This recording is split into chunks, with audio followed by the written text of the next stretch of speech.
Okay. Mag-ampo ta. Father God, I pray, I declared, Holy Spirit, that your grace and mercy be upon us as I declared your word tonight sa virtual o sa tanan, Ginoong Dios nga nagasubaybay ka namo sa Ladder to Heaven TV. I release the grace of wisdom and understanding be upon them.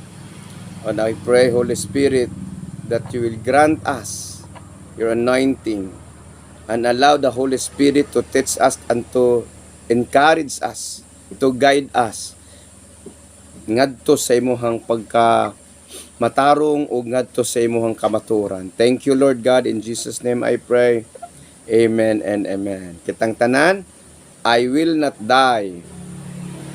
I will not die. I will live and declares the works of the Lord. Okay? So pag-uusapan natin sa gabing ito ang gahom nga maghatag og kagawasan. Bible mo na, Greg. Okay, power that set you free. Gahom nga maghatag og kagawasan o magpahigawas. Kapangyarihan na nagbibigay sa atin ng kalayaan. Set us free. Basahin natin kung meron kayong Bible dyan, kayong nasa YouTube at kayong nasa virtual. Buklat natin ang ating Bible. Buksan po natin ang ating Bible sa Hosea chapter 4 verse 6. And Hosea. Okay, kang Hosea, Oseas.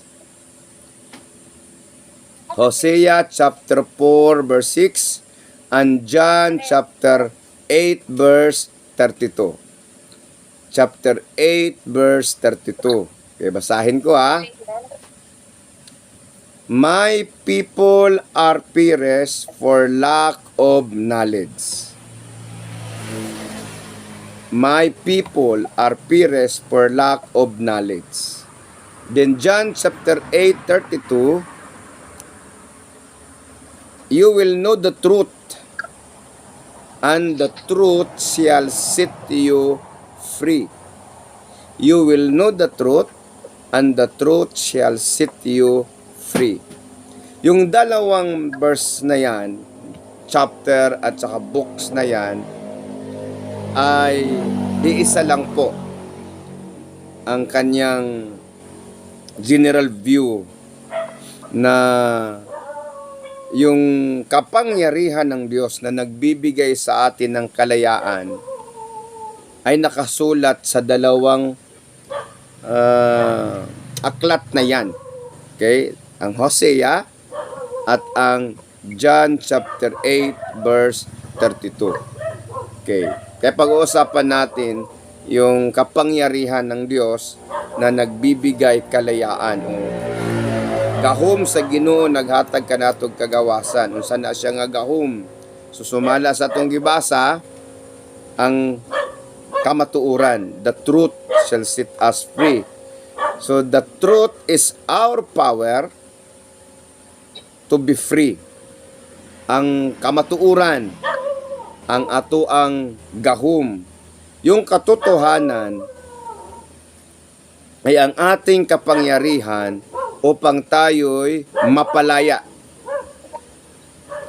Mapalaya kung saan at kung ano ang katotohanan. Okay, sa isahin natin. Are you listening? Okay, Hosea chapter 4 verse 6. My people, ibig sabihin chosen by God, are perished. Ibig sabihin perished, mislead, destroy, mawawala. Okay, that is perished. Destroy, mislead, began, nawala, nalaglag. Ang ihang katawhan nalaglag. Nganong nalaglag man? Napiling katawhan ng Panginoon. They're chosen by God. Bakit malaglag sila? Nganong malaglag sila? Tungod kay naay rason nganong malaglag. At ang rason, gisulti sa Biblia, lack of knowledge.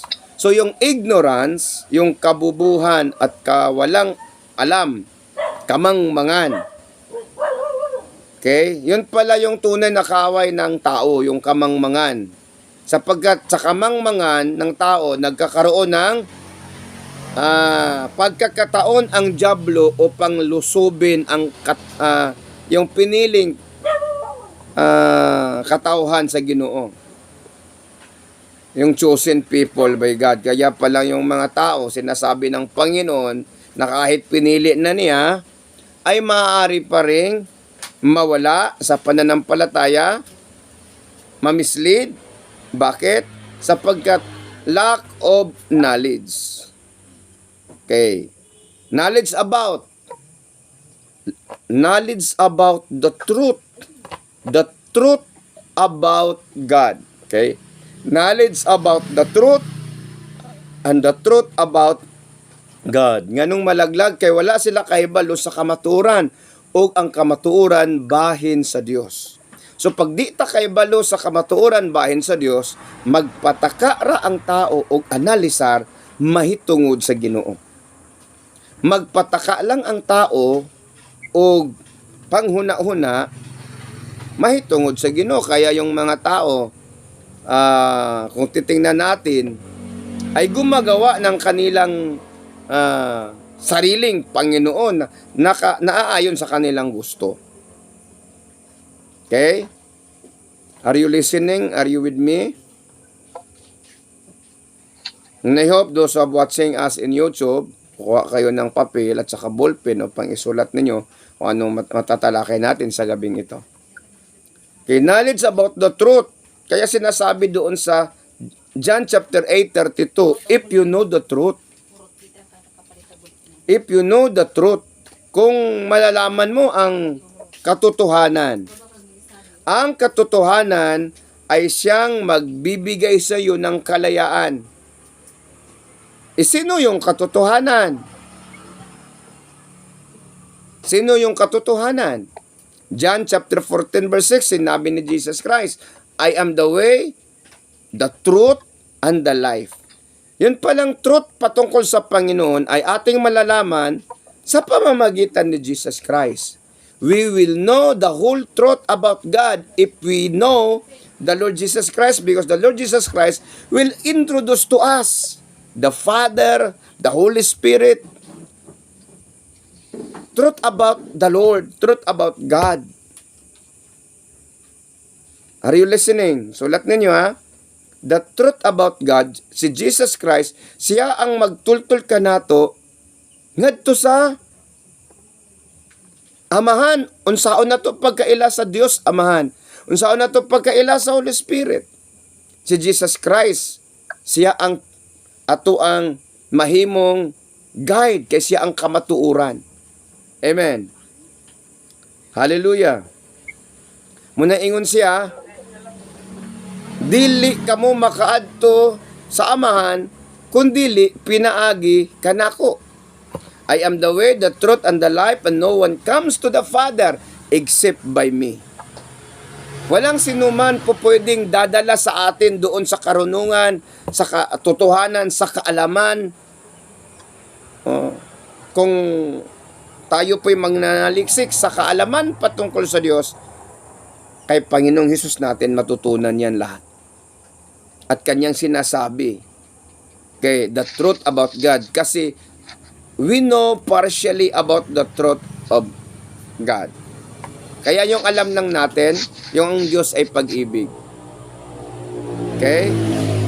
Kaya nga tayo nami-mislead, kaya nga tayo parang nawala doon sa landas na gusto sa Ginoo nga isubay nato. Because we misunderstood about God. Ang akala natin ang Panginoon talaga ay mapagmahal, pag-ibig. Totoo naman, God is love. Pero hindi mo dapat po pwedeng alisin. Meron din siyang ibang katangian na dapat nating alamin. Dapat nating matutunan, sapagkat pag matutunan natin ito at malalaman natin ito, itong katotohanan ito about God, siya pong magbibigay sa atin ng susi upang tayo po ay magiging malaya At saan tayo malaya? Tatalakayin natin yan. Kung pagkaalam natin ang katotohanan about God, magiging malaya tayo. Saan at kanino. Okay? So, uunahin natin. The truth about God. Kasi sinasabi, if you know the truth shall set you free. And who is the truth? The truth is the Lord Jesus Christ. The Lord Jesus Christ will tell us the whole truth about God. God the Father. Okay. The truth of God is love. Correct? Correct? God is love. For God so loved the world that He gave His one and only begotten Son, that whosoever believe in Him will not perish but have everlasting life. John 3:16. 1 John 4:8, whosoever does not love does not know God, for God is love. Okay, walang question dyan. Ang Panginoon talaga ay pag-ibig. Ang Panginoon talaga ay nagpapatawad kasi pag-ibig siya. But remember, God is love, but He is jealous God. He is jealous. Dapat alam natin, ang Panginoon pala natin, papagmahal ngunit siloso siya. Kaya sinasabi niya, do not worship other gods. Amen. Huwag kang magsamba sa ibang Diyos. Huwag kang magsamba sa mga Diyos-Diyos na gawa ng tao. Bakit niya sinasabi? Kasi nagsisilo siya. Kalahin mo naman siya ang gumawa ng tao, siya nag-supply ng hininga ng tao pang taong mabuhay, tapos ang tao ay gagawa ng kanyang sariling Diyos. Hindi nagsisilos talaga ang Panginoon. Amen. Hallelujah. At ang Diyos-Diyos, yung idols ay hindi lang yun yung revolto. Maaring ang pastor, idol mo. Maaring ang trabaho mo, idol mo. Yung asawa mo, idol mo. Yung asawang lalaki, idol mo. Yung anak mo, nagiging idol mo na rin. Yung trabaho mo, negosyo mo. Anything na pwede pong papalit doon sa Panginoon, sa buhay mo, ay ang tawag dyan, idols. Hindi lang yung revolto yung idol.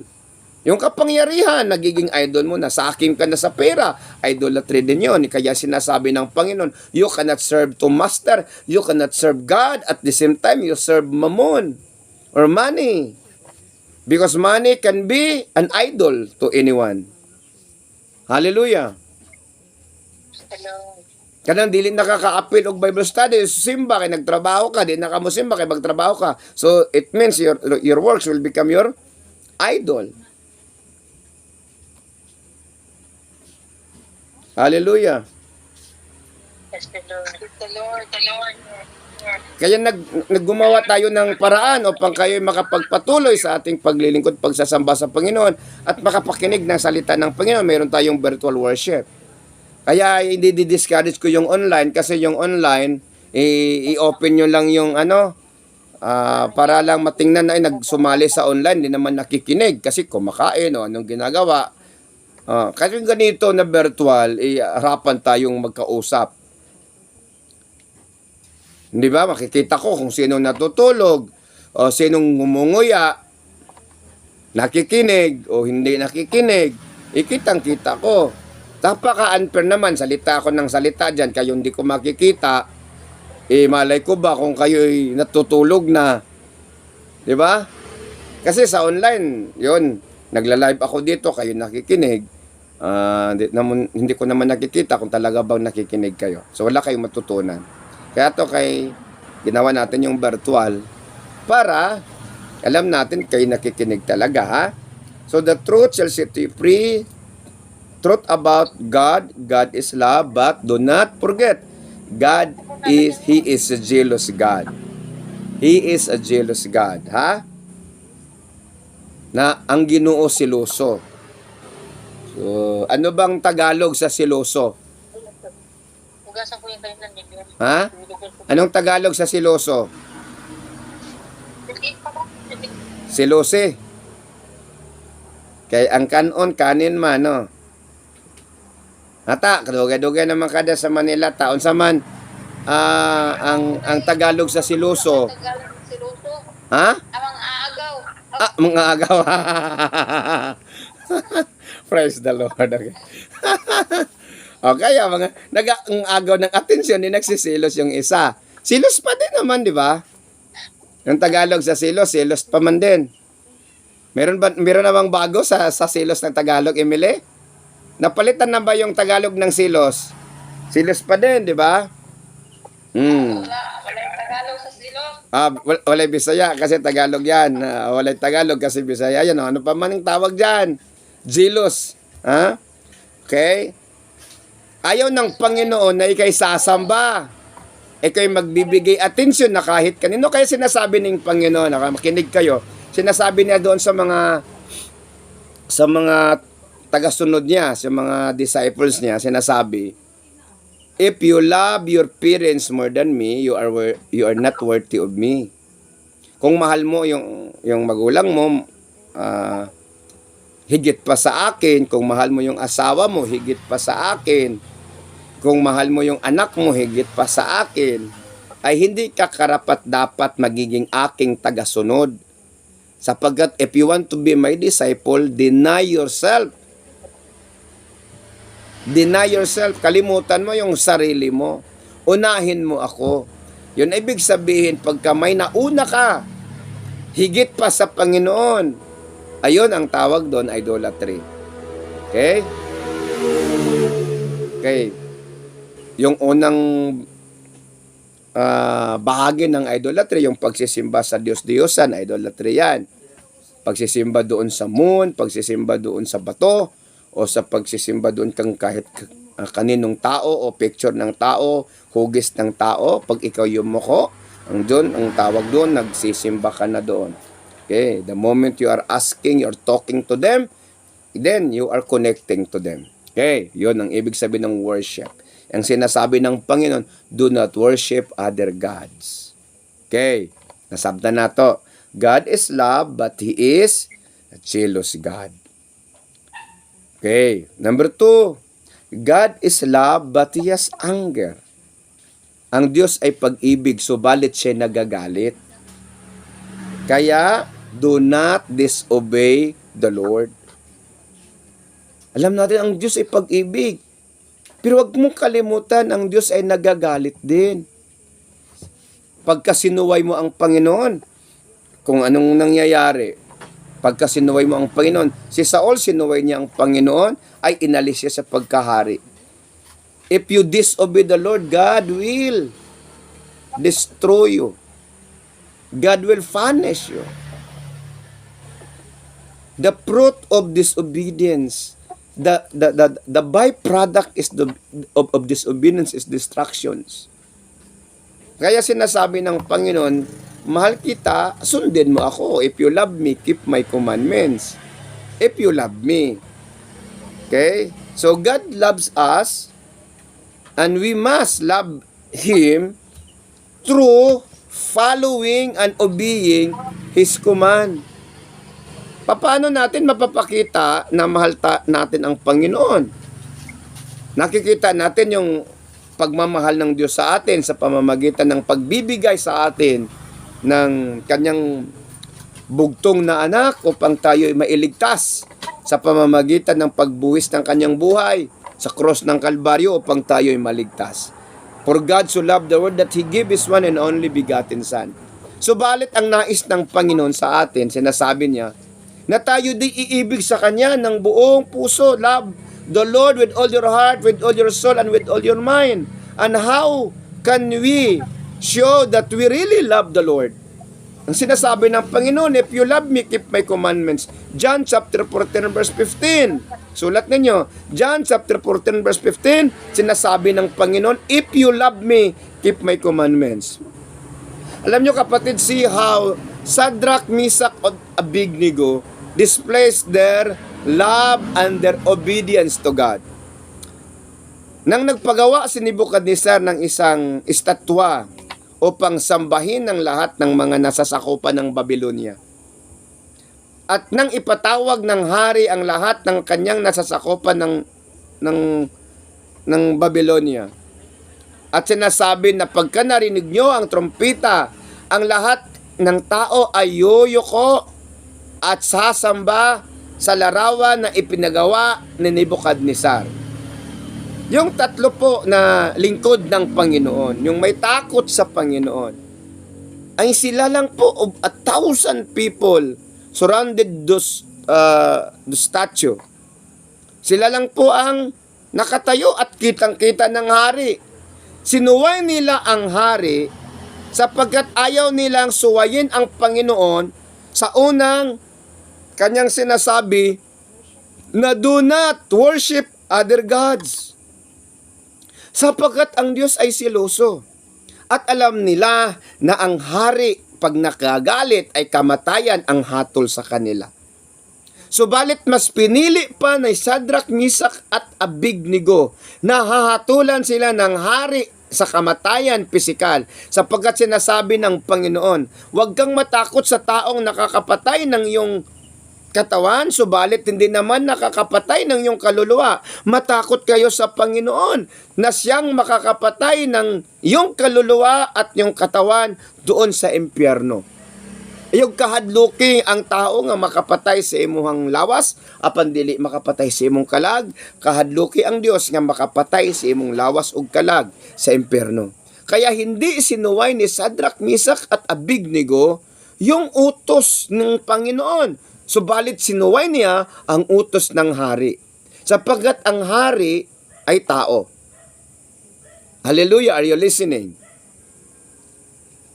At alam nila na kung sila'y susuway sa hari at susunod sa Panginoon, sapagkat yung pagmamahal at pag-ibig nila sa Panginoon ay makikita natin yan sa pamamagitan ng pagsunod sa Kanya.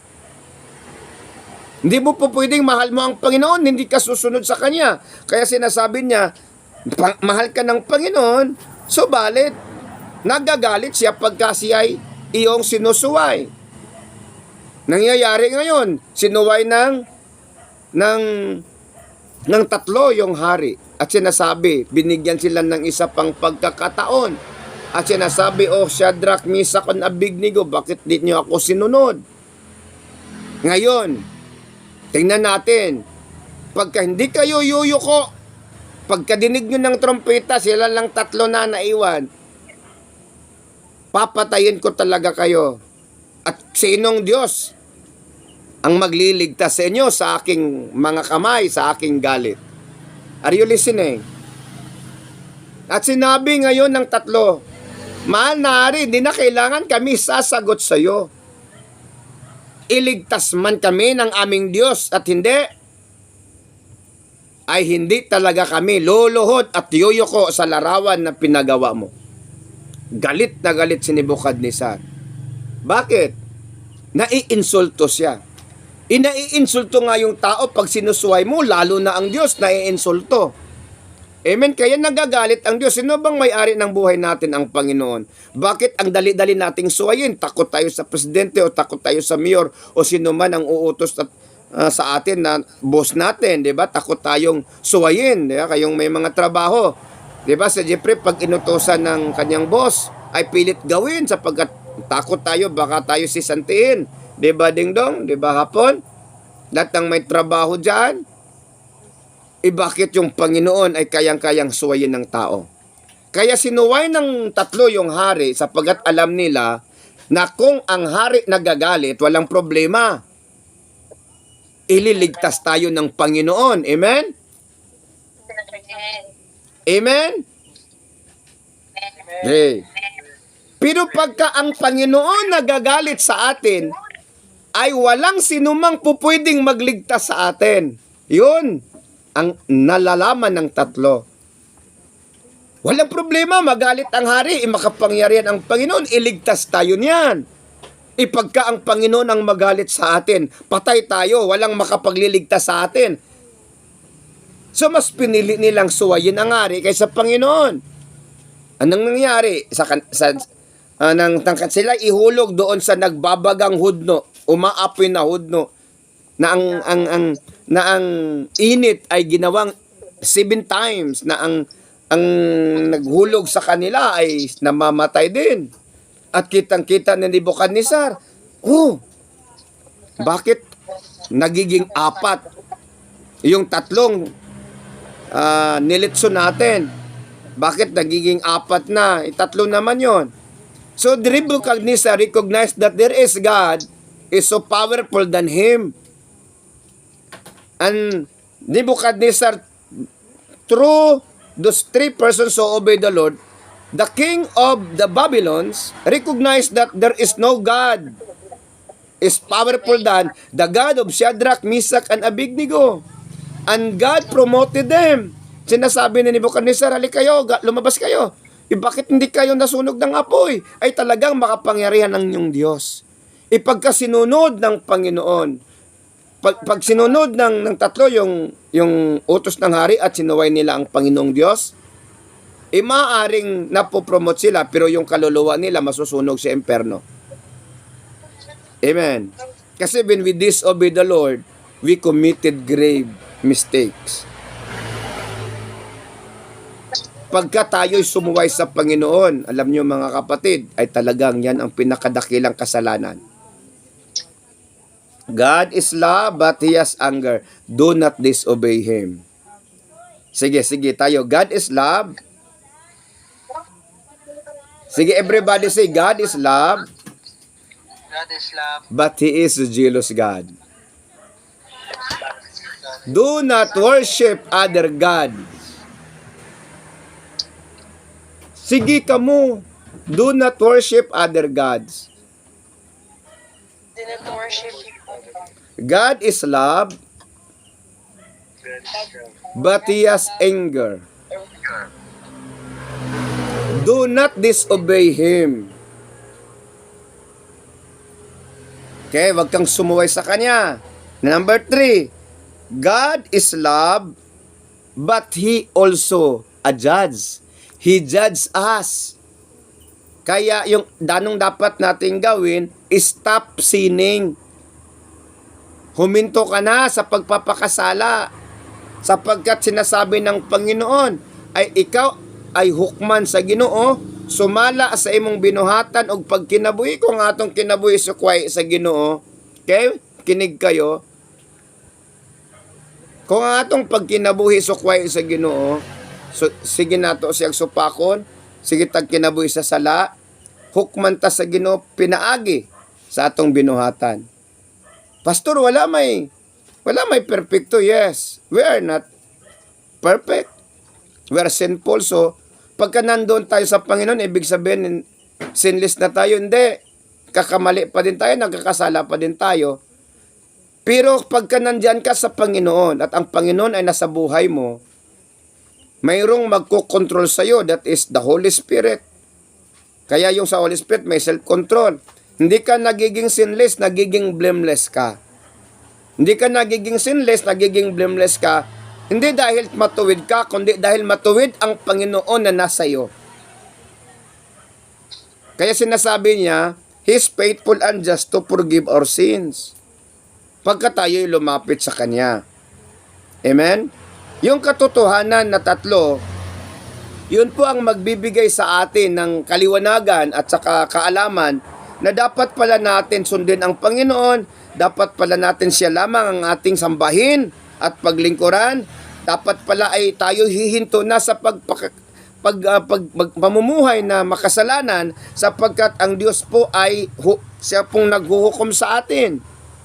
Diyos ay naghuhukom. He will judge us according to our behavior, according to our character. Kung ano ang ating ugali, kung ano ang ating pamamaraan sa pamumuhay ay hinuhukman tayo ng Panginoon.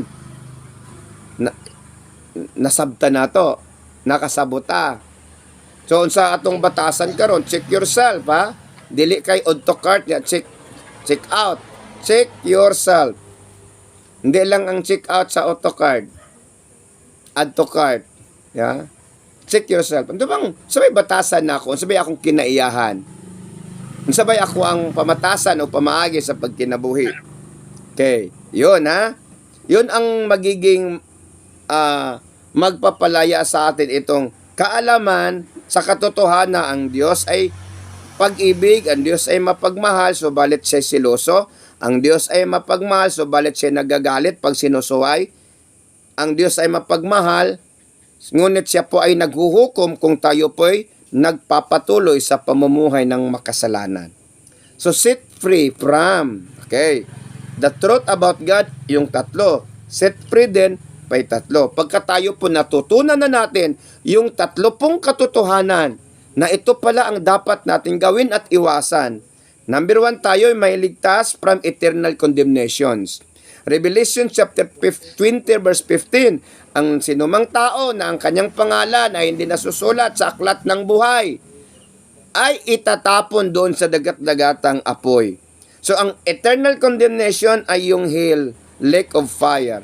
Pagka hindi po tayo namuhay ayon sa kanyang kagustuhan at kabanalan, ng atin pong sinusunod ang ating pita ng laman, ang ating sinusunod yung ating pag-ugaling hindi wasto doon sa Panginoon, ay sasabihin ko sa inyo, patutungo tayo sa dagat-dagatang apoy.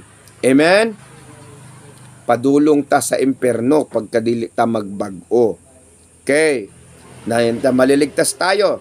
Maliligtas tayo number 2 sa maling akala, sa frustrations. Nung maling akala, nagdahom ta nga maluwas ta, kay nagsimba na gud ta. Nagdahom ta nga maluwas ta, kay nangalagad na gud ta sa Ginoo. So balit ang sinasabi ng Mateo 7:21, hindi lahat ng tumatawag sa akin, Panginoon, Panginoon, ay maliligtas. Okay, maliban na lang na kanyang sinusunod ang kalooban ng Ama na nandoon sa langit. So yung kalooban dapat nating pag-iingatan, ang kalooban ng Diyos ang dapat nating aim, yung ating dapat goal, na dapat alam ko ang kalooban ng Diyos. Pagkat hindi mo alam ang kalooban ng Diyos ay hindi mo kayang abutin at hindi mo kayang i-apply kasi hindi mo alam. Nobody can understand the things na hindi niya alam.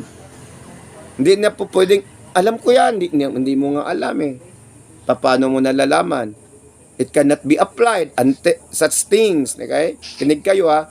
Every formulas of every problems, you cannot solve every problems without formula given. Kasi may formula, masosolve mo. Pero pag walang formula, mahirapan kang mag-solve. So yung formula po si Jesus Christ, sinasabi niya, ito gawin natin, ito gawin natin. Kaya sinasabi niya, I am the way, the truth, and the life. No one comes to the Father except by Him, by the Lord Jesus Christ. So pagka sinusunod natin yung gusto ng Panginoon, yung gusto ng Ama, kasi sinasabi, yun lamang po na sumusunod sa kalooban ng Amang nasa langit ang makakapunta sa langit. Kaninong kalooban? Ng Ama. Paano natin malalaman ang kalooban ng Ama? Through the Lord Jesus Christ. At ang sinabi ng Ama, mamuhay tayo ng kabanalan sapagkat siya'y banal. At sinasabi ng Ama na tayo po ay susunod sa Kanya sapagkat ang pagsunod sa Panginoon ay pagliligtas ng ating buhay. At ang Panginoon po ay siluso, huwag kang sisimba at yuyuko sa ibang Diyos maliban sa Kanya. Yun, sa pamamagitan yan, tayo po'y maliligtas doon sa dagat-dagatang apoy at tayo po'y maliligtas sa maling akala. Kanang magdahom ka nga maapil ka ba? Siyaro, yun ang Ginoong Diyos. Di lahat. Dili ka pwede mo, siyaro, nga dugan ako nangalagad, dugan ako nagsimba, naghatag kong ikapulo. Okay? Wala problema sa ikapulo, that is utos ng Panginoon. Pero hindi lang yun ang utos. Ang importante, yung kabanalan. Part ng kabanalan, yung pagbibigay, pero hindi yung sabihin na nagbibigay ka, ikaw na'y banal. Yung banal talaga ay nagbibigay ng kanyang handog. Sapagkat yan po ang bunga ng kanyang pag-ibig sa Panginoon. Pero hindi ibig sabihin na pag nagbibigay ka lang ay sapat na. Ang sapat doon ay ang pamumuhay na naaayon sa kalooban ng Panginoon. Amen. Hallelujah. Okay. Maling akala. Anong maling akala is kulungan yan, yung mindset. Diba? Kisa may senyuhan na kaingon nga, abi manggod na ko. Nakasulti na ba mo ana nga, abi na ko? Kinsa may nakasultihan nag-abi manggod na ko uguan. Yan ang maling akala. Ngano man naon sa man abi manggod na ko uguan. Yun, abi manggod na ko og tama na to, okay na to sa Ginoo. Hindi, mayroong standard ang Panginoon. Kaya sinasabi niya, walay buling, kunot, ug mansa nga makaplagan. Buling, kunot, ug mansa. Ang grabe, mansa. Sunod sa mansa, buling. Nya sunod sa buling, kunot. Ang kunot walay buling, walay mansa, kunot lang. Dili gyapon gusto ang Ginoo. Buling lang, walay mansa, dili gyapon gusto ang Ginoo. So kung dili gani siya gustong kunot, labi nagbuling. Kung dili gani siya gustong buling, labi nagmansa. Pwede man ang sanina hinlo pero mansa, wala gyapoy lami isuoton. Kinsa ban sa inyohan nagsuroy o nagsimba o nagsuroy nga ang inyong gisuot mansahon? Mali, ganahan ba mo? Sige ha. Kinsa may ganahan og iyang sanina mansahon? Lakaw siya, sorry siya ato siya mall. Mansahon niyang sanina. Mayog amen. Kinsa may ganahan og bulingon iyang sanina, mo ato siya, musore siya matugmol, bulingon iyang sanina. Mayog amen. Diba? Wala no.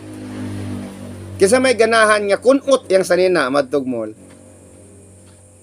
Lagi hapon kami ikunot man ganang plansahon.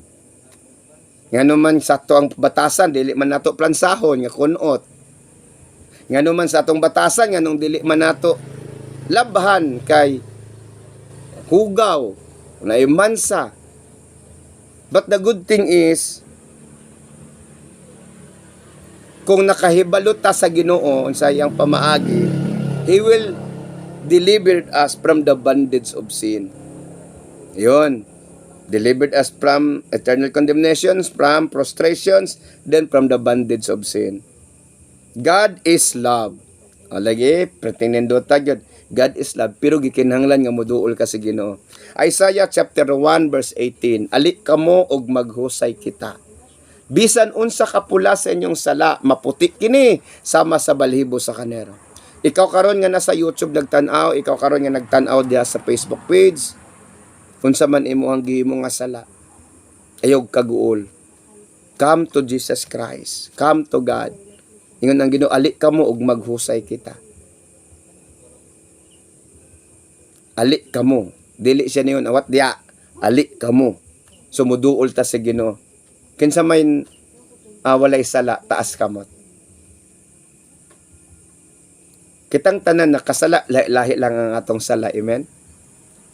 Nilimi siya, dako siyang sala, ako gamay sala.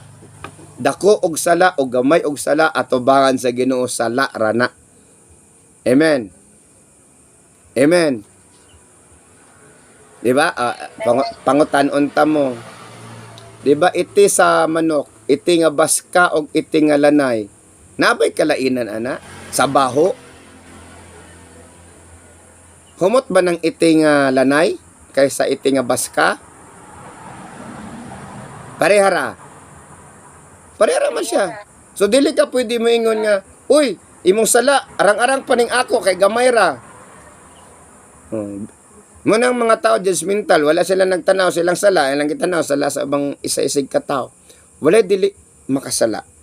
So, we are not sinless.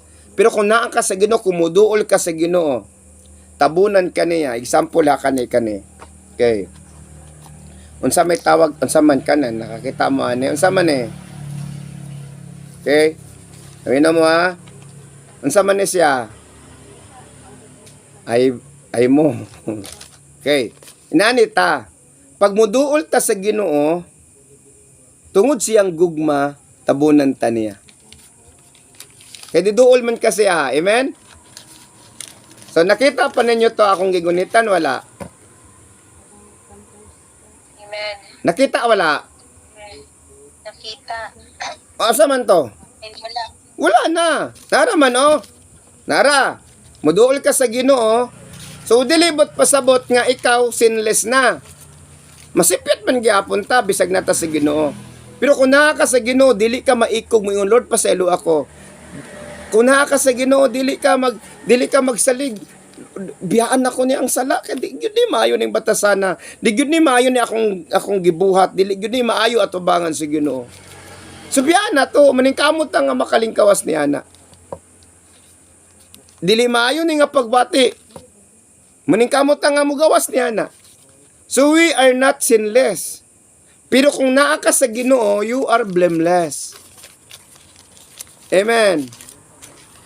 Hallelujah. So nakita ninyo wala? po, nakita nimo pon? Wala na, gitabo na naman. Ang imong nakita ang tabo na lang. Pero ang gitabunan wala na. Amen. So in ana, and I hope nga masabtan nato na siya na kung naata sa Ginoong Dios, dili ta pwede mo gawas diha sa Ginoo, dili ta pwede magpalayo sa Ginoo kay makita ang atong pagka makasasala. Mupaduol ta sa Ginoong Dios. Ingon siya, ali kamo og maghusay kita, bisan unsa ka pula sa inyong sala maputi kini, bisan pa kinig dagtong pula maputi kini sama sa balhibo sa kanero. Bulahan ang tao nga dili na isipon sa Ginoo nga sad-an, bulahan ang tao nga gipahilayo na sa Ginoo ang iyang mga sala, dili na niya hinumduman. Mga tao ra man sige hinumdum, ang Ginoo dili siya maghinumdum. Amen. Nakasabot? Hallelujah. Praise the Lord. Let us pray.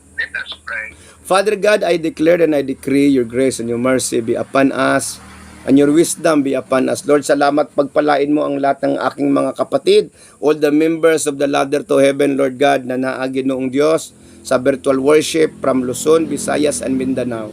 I declare the Holy Spirit, bisan pa man sa nagatanaw, din lahat na nakikinig, lahat, Panginoon, na sumusubaybay sa Ladder to Heaven TV via YouTube and via Facebook page. I pray, Holy Spirit, nga ikaw nga Dios, ang gamahanan nga Dios, magapamuhat sa kinabuhi sa matag-o sa Lord. I do not know their needs. I do not know their suffering and pain. I do not know their circumstances. But I know, Lord God, sinasabi mo, Panginoon, tumawag kayo sa akin at ako'y makikinig sa inyo at akin ipapakita sa inyo ang kababalaghang bagay na hindi nyo pa nakikita. Oh God, I pray the great and mighty things mangyayari sa bawat isa. I declared healing sa lahat ng mga may karamdaman na nakikinig. I rebuke the spirit of sickness and disease, anuman ang kanilang mga agad nararanasan na sakit. I rebuke it. I declared it in Jesus' name. Cancer, I rebuke it. I rebuke the spirit of UTI. I rebuke the spirit of heart disease. I rebuke the spirit of gallstone, whatever abnormalities upon them, anxiety, I rebuke it in the name of Jesus Christ. I release the grace of healing. I rebuke the spirit of poverty and crisis over the people of your people, O God, of your chosen people. O God, endowed us wisdom, understanding upang hindi kami magiging mangmang, hindi kami magiging ignorance sa God in the name of Jesus Christ, so that we will know the truth and the truth shall set us free, the truth about God. I declared, Holy Spirit, bless us indeed and enlarge this ministry, Lord God, in Jesus' name. Bless those people of watching us in YouTube and bless, O God, those people in this virtual gathering, O God. I declared it in the name of Jesus Christ. Be healed, be healed, be healed, and be blessed in Jesus' name. Amen and amen. At kung sakaling mga kapatid, kayo nakikinig sa virtual at saka sa YouTube, kung sakaling man po, kayo po dyan sa YouTube ay pinagpapala ng Panginoon at pinapagaling ng inyong mga karamdaman sa pamamagitan ng ating panalangin, kayo po ay mag-iwan ng message dun sa comment section at sabihin nyo po na salamat po ay kami pinagaling ng Panginoon at kami nagiging bahagi ng Ladder to Heaven Ministry. Ito po si Pastor John Palermo at mag-iiwan sa inyo ng katagang ang Panginoon po ay mapagmahal at ang Panginoon ay magpapala, subalit ang Panginoon po ay nagdisiplina. Sapagkat mahal niya po tayo, dinidisiplina niya po tayo. God bless you and be blessed in Jesus' name. Amen and amen.